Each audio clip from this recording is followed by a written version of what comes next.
വണക്കം, വന്ദനം, നമസ്കാരം. Good morning to you all. സ്വാഗതം ചെയ്യുകയാണ് ട്രേഡർ ഓപ്ഷൻ ട്രേഡറിലേക്ക്. ഞാൻ നിങ്ങളുടെ സ്വന്തം ഗുരുജ്. ഞാനൊരു സെബി രജിസ്റ്റർഡ് അഡ്വൈസർ അല്ല. അതുകൊണ്ട് തന്നെ ഈ വീഡിയോയിൽ പറയുന്ന കാര്യങ്ങൾ സ്റ്റഡി പർപ്പസിനായിട്ട് യൂസ് ചെയ്യുക.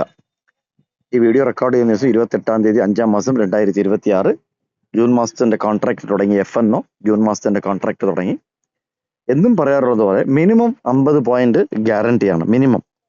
അത് എവിടെ എടുക്കുന്നു, ഏത് സ്ട്രൈക്കിൽ അപ്ലിക്കബിൾ ആകുന്നു, ആ സ്ട്രൈക്കിൽ നമുക്ക് ഏത് സമയത്ത് കയറണം.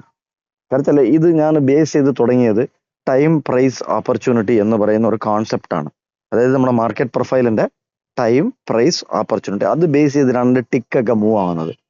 അതിന്റെ ബേസ് വെച്ചിട്ടുള്ള ഒരു കാൽക്കുലേഷനും ഒരു കണക്കുകൂട്ടലുകളും അതിനെ ബേസ് ചെയ്തിട്ട് ഏത് സ്ട്രൈക്കിൽ ഇത് വർക്ക് ചെയ്യും എന്നുള്ളൊരു ഓപ്ഷൻ ചെയിൻ, അതിന് ഒരു ബേസ് ഉണ്ട്. ആ ബേസും ഈ ബേസ് വെച്ചിട്ടുള്ള ജസ്റ്റ് ഒരു കാൽക്കുലേഷൻ ബേസ് ചെയ്തിട്ടാണ് ഈ പോയിന്റ് ഓഫ് കൺട്രോൾ കണ്ടുപിടിക്കുന്നത്.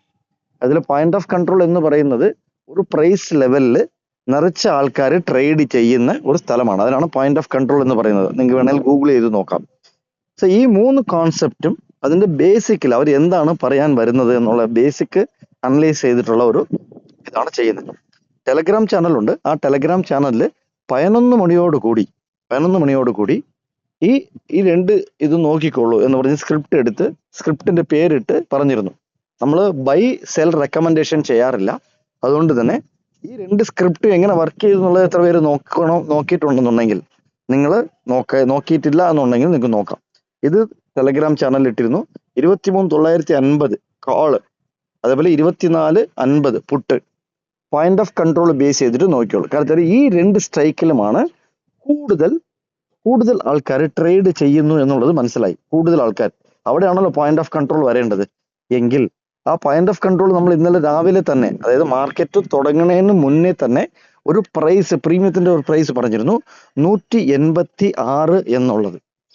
ഈ 186 23,950 എന്ന് പറയുന്ന കാളിന്റെ സ്ട്രൈക്കിൽ, അതായത് ഇതിന് കാൾ സെല്ലേഴ്സ് ആണ് ഇവിടെ ഉള്ളത്.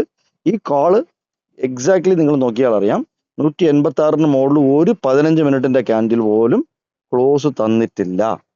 186 മുകളിൽ ഇത് തന്നെ 24,050 PE പുട്ട്, 24,050 പുട്ട് കണ്ടോ. എക്സാക്ട്ലി ഈ 11:45 ആ പറഞ്ഞതിന് ശേഷം 11:45 12 മണിക്ക് ഒരു ക്ലോസിംഗ് തരികയും അതിനുശേഷം ഞാൻ പറഞ്ഞ 50 പോയിന്റ് ഗ്യാരണ്ടി എന്ന് പറഞ്ഞില്ലേ, അതിനുശേഷം എവിടം വരയ്ക്കും പോയി.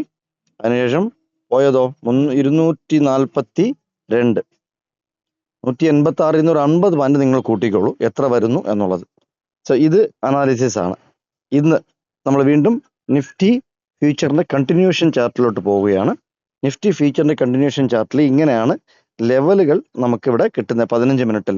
ഇത് നിങ്ങൾ ഡേ ക്യാൻഡിൽ എടുത്ത് നോക്കിയാൽ അറിയാം. നമുക്ക് ഹയർ ടൈം ഫ്രെയിമിൽ ബുള്ളിഷ് ആയിട്ടാണ് മാർക്കറ്റ് നിൽക്കുന്നത്. ഹയർ ടൈം ഫ്രെയിമിൽ എന്ത് നടക്കുമെന്ന് അറിഞ്ഞൂടാ.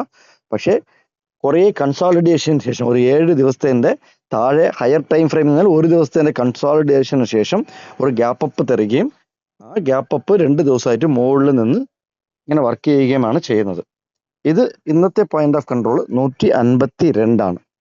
അത് നിങ്ങൾ നോക്കിയിട്ട് വർക്ക് ചെയ്യുക.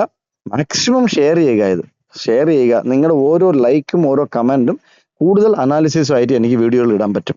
വീണ്ടും ഒരു വീഡിയോയിൽ കണ്ടുമുട്ടാം. കണ്ടതിൽ നന്ദി, നമസ്കാരം. Thank you very much.